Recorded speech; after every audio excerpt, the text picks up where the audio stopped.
morning shooting in Battle Creek sent one man to the hospital. That's according to residents. Residents tell KTIV the shooting happened between two people in the 300 block of 5th Street.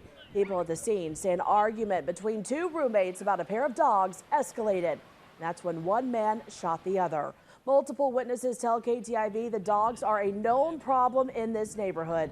They say one woman was bitten in the leg before the altercation that led to this shooting. The victim had to be life-flighted from the scene to a hospital for his injuries. Right now, his condition is not known. The Ida County Sheriff tells KTIV he cannot confirm many details at this hour, but says there is no danger to the public. He also confirmed one person was brought into the sheriff's office for questioning. We'll, of course, continue to keep you updated.